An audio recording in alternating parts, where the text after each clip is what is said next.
আচ্ছা, শাহরিয়ার আপনার এই যে ডিএক্সএন এর যাত্রাতে এসে আপনি অলরেডি এখন ইন্টারমিডিয়েট পাস করে, একটা ছেলে ইন্টারমিডিয়েট পাস করে অনার্স ফার্স্ট ইয়ার, এখনো ফার্স্ট ইয়ার ফাইনাল দেননি?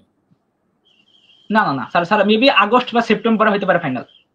আচ্ছা, ফার্স্ট ইয়ার ফাইনাল দিতেছেন অলরেডি আপনি, যেখানে প্রায় 6 ডিজিট ইনকাম, বাংলাদেশের প্রেক্ষাপটে প্রায় 1 লাখ টাকার মতো ইনকাম করছেন আপনি। আসলে এটা একজন স্টুডেন্ট হিসাবে, এবং আপনি প্রায় এখন বর্তমানে প্রায় 40টা কান্ট্রিতে আপনার বিজনেস, আপনি এটাকে কিভাবে দেখছেন?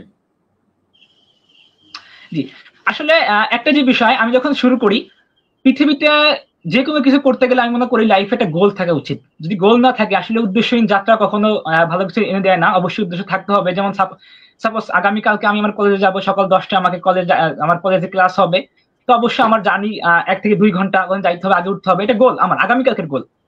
তো জীবনে প্রত্যেকটা স্থানে একটা গোল সেটা থাকা দরকার। তো আমি যখন বিজনেস শুরু করি তখন ইন্টার সেকেন্ড ইয়ার পড়ি। তো আমি আমার দেখাতে এরকমটা প্ল্যান করি যে আসলে আমি 3 বছর এখানে 1000 ডে এখানে কাজ করব, 3 বছর কাজ করার পরে আমি মান্থলি 50,000 টাকা ইনকাম করব। এটা আমার গোল, তার আগে আমি এখানে নড়চড় করবো না। তো আসলে আমি আমার দেখাতে কন্টিনিউ পরিশ্রম করি। তো আসলে উপরওয়ালা একটা রহমত, আমি স্টার রবি থাকা অবস্থা, যেটা নিজেকে নিয়ে আমি প্রাউড ফিল করতেছি যে বাংলাদেশ মার্কেট স্টার রবি থাকা অবস্থায় মান্থলি 50,000 টাকা ইনকাম নিছি। এন্ড 20 মাসের মাথায় আমার লাস্ট মাস ইনকাম আসছে 81,940 টাকা। মানে এক কথায় যখন গতকালকে যখন আমার ইনকামটা আসে স্যার, আমার চোখের পানি পড়তেছে আমার নিচ থেকে, যে এটা সে আনন্দের চোখের পানি। যে আমি যে গত 20টা মাস যে স্ট্রাগল করছি, পরিশ্রম যে করছি, আমার এটা চাহিদার বাইরে ছিল।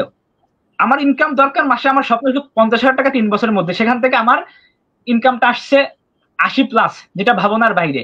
তো নিজেকে নিয়ে আসলে সব থেকে আপনার খুব ভালো লাগতেছে। দেন সব থেকে যেটা বড়টা মজার বিষয়, আমার স্যার, আমার ডিপার্টমেন্টের হেড আমাকে কল দিছে।